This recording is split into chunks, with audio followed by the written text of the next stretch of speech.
I think the video got a little cut off about 5 minutes ago, 6 minutes ago, but I'm just gonna carry on. I just finished off with just wrapping up statements and just moving on to methods versus functions. Functions are outside of a class, methods are always within the class. And another way to distinguish between those two is the fact that a method will always have the self argument being passed in, which is just which is going to be the object itself. Now, in this case, if I wanted to do, in the event that we can just assume that this method would get somehow triggered when like a purchase is made, or actually, sorry, that beside like whenever like the business owner wants to check what is the total cost of from sorry what is the total worth from a certain item, it's able to show it. So in this case, what we could do is we could print out versus.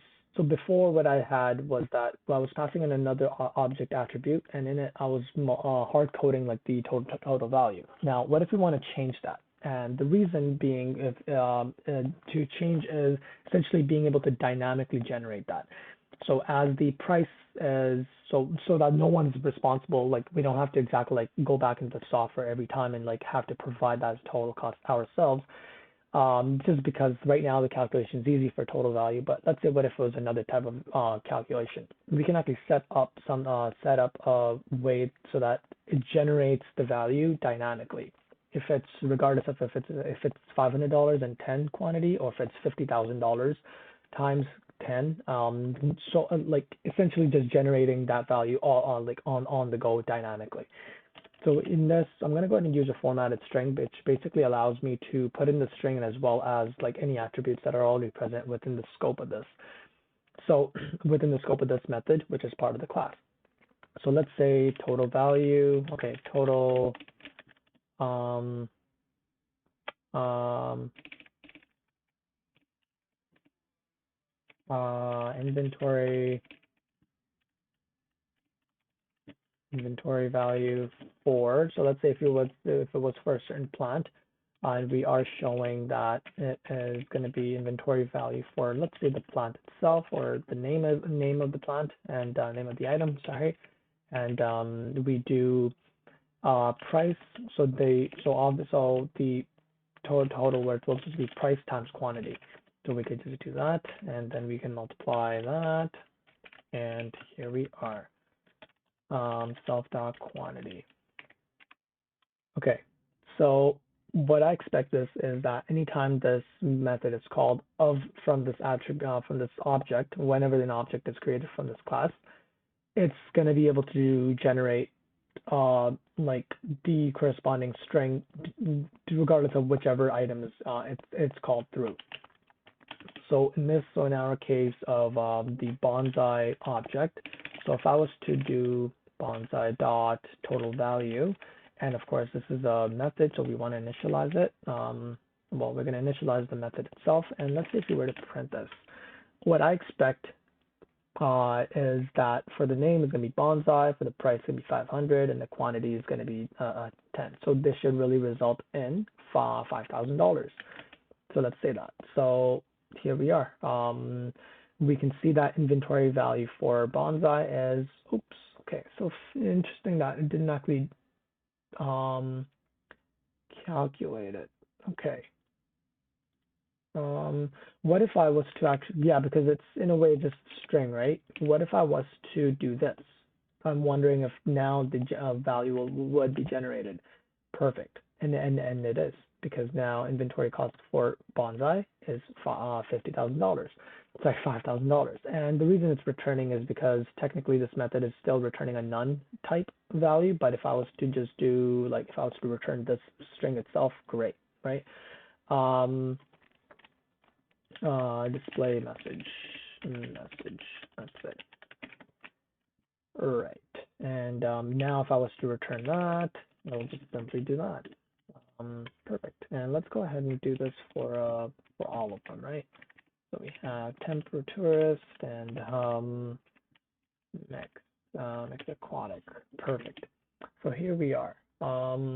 In this case, Now let's check if this makes sense. Inventory value for bonds that we saw for is the $5,000. For inventory for temperatures is 250 times 100 to 2,500. Excuse me. And for the inventory of mixed aquatic, as we know, we didn't provide any quantity. So therefore, by default, the quantity was 0. So therefore, it's 0. Perfect. Now we can also do just additional methods, like if you wanted to show the cashier like a reminder that they would be able to relay to the customer. Let's actually come right back to this as soon as we cover the next topic. The next topic, so the next thing I saw was that in an object, I could give, so all of these attributes are at the object level, right? Only like once an object is created, it's going to be created with these values. Now as well, these, like the object that is going to be created, it's going to be based off this class, right? But now what if we wanted to put assign attributes for its class, right? So essentially the purpose, like the thing I see this, so the use case I see it is the attributes that don't exactly depend on a certain object, but they are uniform across all. So let's say refund policy, right? Any given store, it's gonna have a refund quality flat for all of its products at 30 days. So why not instead put that in the class, right? So a few minor tweaks of this is that we are going to notice that we haven't put in self here, right? So let's say if I do refund, refund duration or refund days, refund duration. Let's put that as 30, just as an integer, and that's going to be 30. And here we don't exactly have, it's not carrying the self dot because it's not exactly going to be created for the object only. It's going to be created at the class level, right? So that's yeah, like that's my understanding so far. Now, the other thing that might be confusing right away is that in assert, then why did we not put in self behind these two values, or actually like put them, if anything, like shift them down to like down here? Well, first off, if this was all here, that means the passed in value is being assigned to attributes and then the assert is happening, which kind of not is not really the point of it, right? We want to bring it up, and that means when we bring it up, we are actually doing the check on the value that's passed in, not the attributes that the object is going to be assigned. So we're now, in this case, we don't have to worry about self because it's just the value that we're checking in before we're going to assign it to the object using self.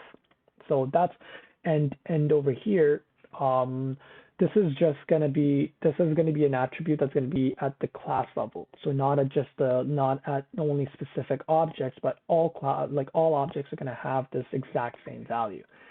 So now using that, let's go ahead and if we were to set up a reminder function and for refund, right? And let's say if we were to do this, and we'll see about where are we going to use self and where we're not going to use self. And then I'm going to try to trick myself and try to break the same code. So reminder refund, right? So let's say if we were to set up another message, in this case, like I'm making sure to not confuse myself because these two messages, although they have the same variable names, they're in the different scope of methods. Like this one belongs to this scope and this one's going to belong only to the scope. Outside of it, there's no message technically that exists. Anyhow, so here we are. So let's say the message is going to be remind customer.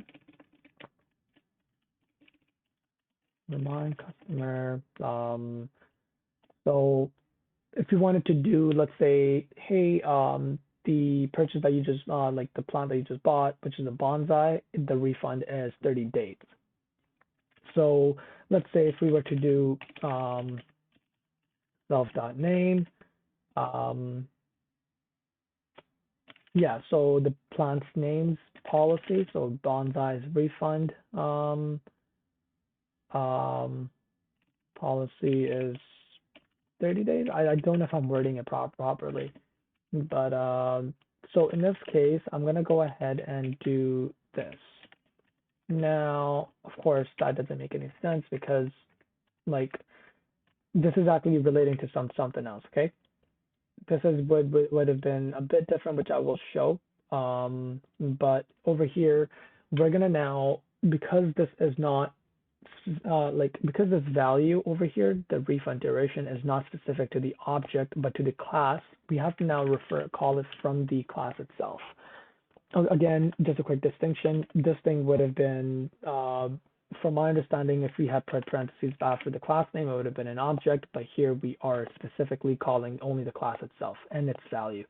So here we are. So let's go ahead and delete these two, and I want to go ahead and print out, oopsies, turn